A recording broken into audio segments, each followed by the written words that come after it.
Money Radio, discussing the business of making and spending money. Good day to all of you beautiful people out there following us on Leadership Podcast. It is my pleasure to welcome you to the program that is the energy segment of Leadership Podcast on Money Radio. You are invited to be with us for the next 30 minutes as we discuss an important issue today, which is titled Major Events That Shaped the Energy Sector in 2021. In the studio to discuss the important topic with me is our delectable Mr. Anthony Uko. So you're welcome. Thank you. And I'm your host, Case Hammond. We are broadcasting from the hot and dry Abuja. Welcome. Nse, you are a friend of the energy sector. Yes. And so let's discuss a few things that shaped the energy sector in 2021. Of course, notable on our mind is the PIA. You know that the PIA. Funny enough, we are beginning to forget about that Of course. acronym PIB. PIB. Yeah. That The we deep. called for close to 20 years. Yes, and we are not talking about the PIA. How times change. Of course. Yeah. Of course. So the PIA was one of the major things. What are we going? What is the country hoping? First of all, what has been achieved by the PIA so far, and what are we hoping to see in the near future with the passage of the PIA? Yes. Like you've pointed out, the petroleum industry deal, PID, was signed into law on August 6th. 16. 6 or 16? 16. 6. Okay. 2021. Yeah. And it's been a long, drawn out battle, so to say, Yes. by several administrations, and even at the point when it was signed. To me, it was like unexpected. I wasn't expecting the president to sign that deal into an act when he did. Surprisingly. Yeah. And with that, we began to see it bringing up a whole lot of other issues in its wake as the country begins the implementation process. Yeah. First of all, we saw the setting up of the implementation steering committee Yeah. and giving a 12-month mandate to implement everything that the act contains. And then we saw, of course, the committee swung into action almost immediately Yeah.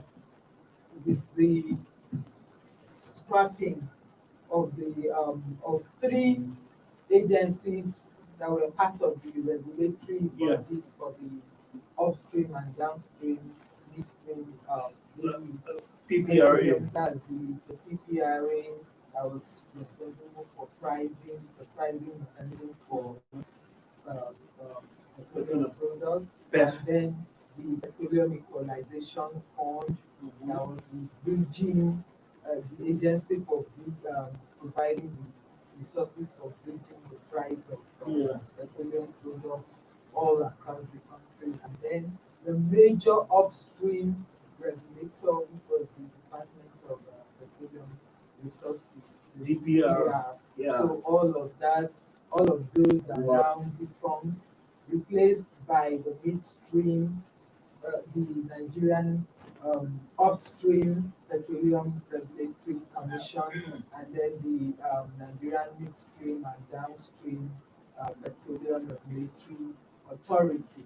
And with that, we are expecting that a whole lot of changes Will be made. will be made. Actually, the provision in the PIA, there are provisions in the PIA for 12 to 18 month implementation of these certain, Yes, of certain, for example, like removal of subsidy, yes.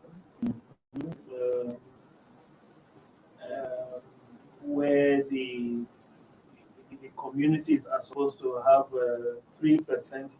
That is The host the host communities communities.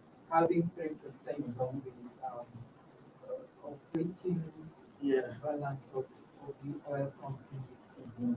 And a whole lot more. That is 12 to 18 months. Yes. Yeah. And okay, yeah. And in addition to seeing the scrapping of the three agencies and their replacement with two new regulatory agencies, we also saw the transformation of the NNPC.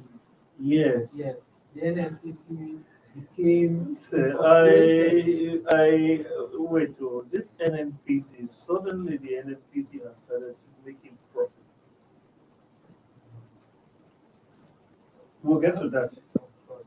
We'll get to that. So, what do we? Well, we have seen so far. Let's give it to this president, President Buhari. You know, this PIB has seen as I don't know, as you say, they have had the PIB robbed the late President Yaradua. It robbed partially President Obasanjo. It robbed President Goodluck Jonathan. Is this president that has actually mustered up the boldness Yes. to sign this thing into law? Yes, and we have to give kudos to President Buhari. Of course, that's would always it's on record. It's on record. It's on record as one of the presidents. Up PMB. Muhammadu Buhari's major achievement. Yes, that is one of his major achievements. So, what do we expect now? What changes do we expect when I say changes? How do we expect Nigeria to be shaped over the next 1, 2, 3, 4, 5 years, a decade? Yes, with the PID, the PID was conceived as an act to be signed by the now have it, and then to bring a whole lot of efficiency and transparency, providing the legal framework um, on which the oil and gas sector in Nigeria is to operate. It's meant to do away with most of the bottlenecks, most of the bureaucracy that we see, the red tape that we see in relation to operations Yeah. in the oil and gas sector, and then bring the sector to up to par with global industrial standards, so Yeah. that the international oil companies that are operating in that space would be very comfortable to operate there, knowing that they know what to expect Yes. and how to go about carrying out their activities Yeah. within the system. You know, the non-passage of the PID, that long time it took Yes. robbing it and Mhm. pampering it. Pampering You know, enormous, we are beginning to see the effects right now. of course. You know, Nigeria is supposed to have Nigeria's quota Mhm. as allowed by the Organization of Petroleum Exporting Countries, that is OPEC. Mhm. Is supposed to be somewhere between 1.6, 1.8 million. Yeah. And right now, first of all, for the next year, according to the budget estimate, Nigeria intends to produce 1.8 million barrels per day. Yeah. As of the moment, as reported in National Economy just in today's paper, Nigeria is producing about 1.2 million. And that was before 2 weeks ago, a week or two ago, last week I think it was, when Shell declared force majeure on the Forcados terminal, yeah, which made a further drop. Bro, Now, but what I'm saying is, over the past decade, it seems that, or it would seem like, the non-passage of that PRD into law Yes. actually scared new investors, and that is Yes. affecting the country now. Of course, of course. Yes, that's one of the areas that Nigeria lost a lot in terms of investment. Yeah. Foreign investors were not able to freely bring in their funds because of the opacity that operated, the system operated under. And now, with the signing of the bill into an act, it is expected that there will be some improvement in investment into the oil and gas sector that should enable Nigeria to be able to ramp up its oil production. Even though there are concerns, experts are now concerned that the PIB, the signing of the PIA may have come a little bit too late, in that it's coinciding with a period of energy transition, Yeah. where most of the big oil companies are sort of divesting from fossil fuels to meet up with the net zero carbon emission. Yeah. So that also puts pressure on Nigeria at a point like this. The PIA was expected to bolster the sector, bring in a lot of investment and help Nigeria to ramp up its production. Nigeria has the capacity to produce up to 2.2 million barrels per day. But like you pointed out, this year, it's in fact on average, it's not made up to 1.2, 1.3, 1.3. 1.3, and that is way below what it should do. Even that has also been an issue in terms of the budget performance. Yeah. That it's not been able to realize the set out revenue expectations for. Yeah, on this issue, I beg to differ a bit, differ from what experts are predicting. Mhm. Number one, I think Nigeria does have the moral ground to continue in oil exploration, because when you look at the developed countries, actually they contribute up to 70% of greenhouse gases, which is responsible for global warming. Developing countries such as Nigeria, say African countries, contribute just about 3%, a minute 3% to global greenhouse gas emissions. So the real culprits are those developed nations. So when Of it comes to course. this issue of, trying to apply some morality, or to try to who are they to preach to developing Of countries? course. So You're quite right on that. However, you know that these are high-end operations that require huge investment, yeah, and Nigeria is dependent on these the same yes, these same people. Yeah. for funding. For funding, So which when- get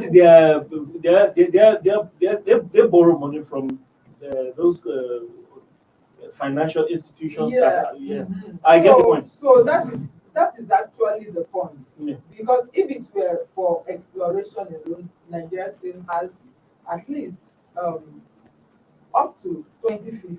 Yes. Yes. So Yeah. it's But the funding that is going to be an issue. another area where I beg to differ on this issue of new exploration is because, many people think oil, Mhm. with the coming in of new energy sources such as solar, wind, and the like, with the coming in of those biomass, with the coming in of those new technology, many people think fossil fuel is going to phase out in the near future. I don't see it quite like that. I don't see it quite that way. You know, take for example, coal. Coal is just one product. Mhm. It's just to generate energy, just energy like that, and it's just one energy. But even up to now, countries like South Africa, countries like Russia, including that China, they produce, in fact, they produce tons upon tons of coal every day. And these countries depend on coal. On coal. And China is one of the biggest Yes, countries. that's not the point I'm trying to make. Okay. You know, that coal is just one product. But when it comes to crude oil, you get so many byproducts from crude oil. So if the world cannot get rid of the use of coal, which is just a monoproduct, Mhm. the world cannot get rid of the use of coal. Think about fossil fuels such as petroleum or crude oil, which from it you can get up to 15 to up to 20, 15 or 20 byproducts. Yeah. Petroleum, you have jet fuel, you have diesel, you have AGO, that's kerosene, you have wax, candle wax, you have just name it. There are so many. So Yes, for the world to just get rid of all of those products, it's just within one decade. It's not going. It's going to be a gradual thing. It's going to be gradual, and that gradualism we are talking about, in my estimation, and it's my humble estimation. When I say humble estimation, is my layman estimation. Mm. The world cannot appreciably abandon fossil fuel before 2050. Um, of course, Nigeria has said for the country, the president has stipulated that okay, by 2060, because Nigeria really needs this. If I were to give President Buhari any advice, I would say let him not commit himself to all these countries. Because the main culprits are actually those developed countries. But let's take a short break and when we'll come back to discuss another issue that shaped, or yes, that shaped 2020 in the energy sector. Stay with us.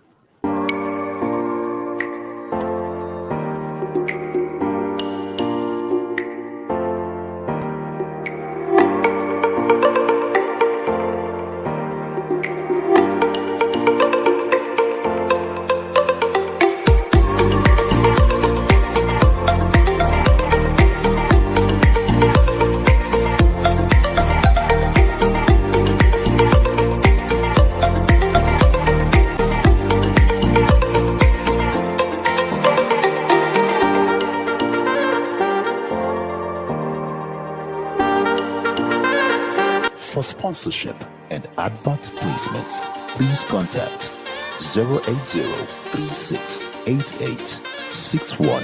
080-3688-6158. Last Word Leadership Podcast Studio. You have the last word.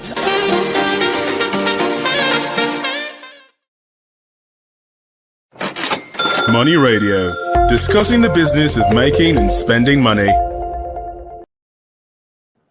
You're welcome back, viewers, to Leadership Podcast, and you are on to the energy segment of Money Radio. In the studio with me is our delectable Mr. Anthony Kuku, and I'm your host, Case Hammond. So, Mr. We talked about the PIA. Let's talk about something else that really affected Nigerians deeply. When I say deeply, I'm talking about it affected Nigerians to the skin. Is the only skin. So, we're talking about the price of cooking gas now.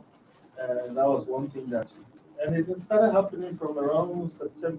You know, we had a very good year when it comes to the price of, and at the beginning of the year, the price of gas was something around 3,500, 4,000. Of course, the highest we had it was 4,000. How much was it in this December? Oh, Leading to the Christmas celebration. well, the last I bought it for 8,500. I will move into your area because the last time I bought it was 9,002, and that was before December. So I'm sure by this December it was something Mine around also, 10,000. mine also was it in December? Yes, it was in December. So that was the price of cooking gas actually rose by more than More than 100%. 100%. Yeah, by far more than 100%, maybe about 120, 130%. Yeah. That was really, because that it- was it- a massive yes, it was a massive, yes. and it pained people because many people had abandoned other sources of Of cooking course, energy, of course. such as firewood, Firewood. charcoal, kerosene. I haven't seen kerosene for a long time. Of course, of course. That green And- stove, that green, Mhm. have you? I've not been. So many people had abandoned those things and were beginning to become big boys who use Mhm. cooking gas. The prices just spoiled everything. Yeah, it did. And recently someone sent me a stove that looked like that green It's not mine. that looked like that green stove that you mentioned. And you know what it uses? Charcoal. Sure. So you see, when they say necessity is the mother of invention, that's what it has gotten to. Nigerians have or started really embraced the use of gas, which is a cleaner source Yes. of cooking fuel. We are forced to go back to the things that we left. Yes. Honestly, it's, Nigerians went back to Egypt. when I tell you, went back to firewood, went back to charcoal, and if there was any other thing beyond those that they could go back to, they would have equally gone back. Do you know that some people use dry cow dung to cook? It is bad. But when you have the food and you don't have the means of The cooking, means of cooking it's, it. so what went wrong? And it's not just Nigeria that Yes, was of affected. course. The That's what I price was of going cooking to gas say. really, even the people, our friends in the UK, Yes. in fact, the entire Europe, they had a Mhm. serious problem with this issue of Mhm. cooking gas, and they had some geopolitical undertone to it because much of Europe receives gas from Russia. So they have been talking about that gas pipeline issue, and Europe had been rejecting. Look, the whole thing has geopolitical connotations to it, and it has affected us. Yes. Nigeria really got caught in this so much because of its high dependence on imports. Failure to grow, invest to in invest the local in the local industry where we have, in fact, the gas reserves that we have is much more than that of crude oil. Yeah. And it's just like you said, failure to invest in infrastructure, in producing enough. for Which local- goes back to that issue of the PIB that Yes, was on the that table was of on the table for so long. at the time. So At the time when we were talking about PIB, there were some allegations that the bill had gotten lost in certain offices. Of People were course, looking for it. there was even a time that they said it was signed, but it was not the original bill that was signed. Imagine that. So, So all of there were so many drama surrounding that bill. So, like we were talking about the price of cooking gas, Nigeria imports up to 60% of the cooking gas that we use here, and it's more like being in the midst of water, and Yeah. soap Yeah, is entering. your eyes. Yes. So That was quite painful. Yes. even till now, many are still reeling from it because the price is yet to. It's still high. Yes. Even We are in that's- winter right now, so Yeah. much of that will be taken away by the west. Yes. the West will take much of the gas.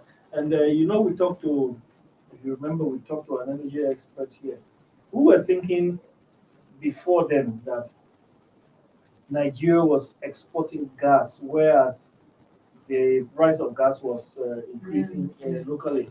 But that expert made it clear that what was being exported to Europe is not cooking gas. Yes, Yes. but natural Yes. gas. Yes. And all the cooking gas that is being produced is for the exclusive use of the domestic Yeah. economy. So there's just that need to invest more, More. into. Is it NLNG? And so- Is it NLNG that produces Yes. the cooking gas? Yes, of course. Yeah, that means we need to invest more in that line of thing. But they will talk about pricing also, because No, that incentive has to come in. Yes, do you know, of course, there is also a fund, though the fund is not so much. There's a 250 billion naira fund intervention that the CBN has put on the ground for gas. How much do you think that can? Where do you That's, think that can go? so that is. Because 250 billion is just like maybe 100 million dollars. If I am getting the calculation right. Well, it's something we can calculate later on, but it's just not much when it comes to that kind of that level of investment that needs to be pumped into the NLNG that will bring cooking gas for Nigeria. So there's much that needs to be invested in that area. Now, another issue that actually affected Nigerians, not this one, not Nigerians as individual Nigerians, but Nigeria, the federal government to be specific, the price of Crude oil. crude oil. Yes. Yes, and That was a plus. yes, it was a plus. Later on, it became a minus, and then it started becoming a plus. As of today, it's a plus. Yes, it's a plus. It's just that Nigeria is really not able to make get the most out of it. Though the price increased as at today, it came down a bit. It's at around like 79 Yeah, to the dollar for the international benchmark, the Brent hmm, crude oil. And for Nigeria, that would have been a very significant boost to Yeah. its revenue. Unfortunately, the drop in production is eating deep into Yeah. that. yeah. That drop in production is eating deep into that game. But then another thing is Nigeria is hardly able to make use of that gain. I'm talking about the price The of price crude oil, of because crude much of it still goes back into into subsidizing subsidizing. local consumption for petrol. So arguably the greatest thing that has happened to Nigeria in the energy sector this year is the signing of that PIB Yes. into the law, PIA. PIA, because this is expected to solve most, Most if not of all, of the problems. Of course. Tell us, what do we expect in 2022?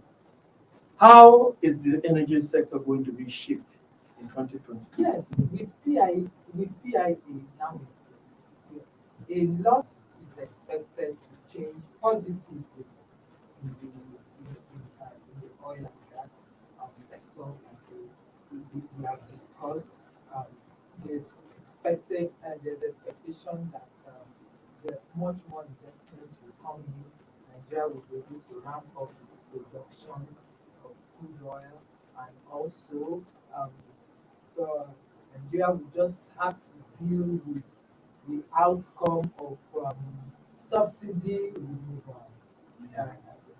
Of course, at the end, when that is done, the country will have much more resources at its closer to develop?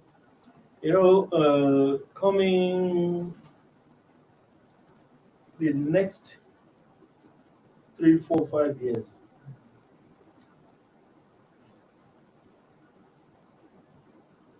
ceteris paribus, or ceteris paribus, all things being equal, as the economists will say, we can hope for the better, because Dangote refinery is supposed to come on stream, and then next year, if this time they stick to that deadline, 2022, yes, then Dangote refinery is supposed to come on stream, which will change the game. 2, I won't mention these modular refineries because they don't even produce petroleum, and then they are hardly contributing to the to petroleum products in the country. Neither will I talk about the refineries, the 3 or 4 refineries that have produced virtually nothing over the past whatever. But this Rabiu Samad, the owner of BUA. Yes. I remember National Economic carried a story last year, if not early this year, last year, where they have started building another huge refinery in Akwa Ibom. Yes, and that is supposed to help ramp up production. So Nigeria should become a net exporter of petroleum products and be getting more foreign exchange instead of releasing foreign exchange to international partners. So, our time is up. Let's wrap it up at this point. It's been nice having you in the studio again. Thanks to you very much. Thanks to you, our producers, but we thank you mostly our loyal followers and our listeners.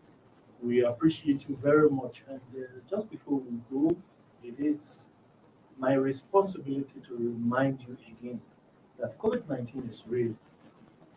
Go and have your vaccine, use face mask, observe social distancing. Have a nice day. Thank you for watching. For sponsorship and advert placements, please contact 080-3688-6158. Last Word Leadership Podcast Studio. You have the last word.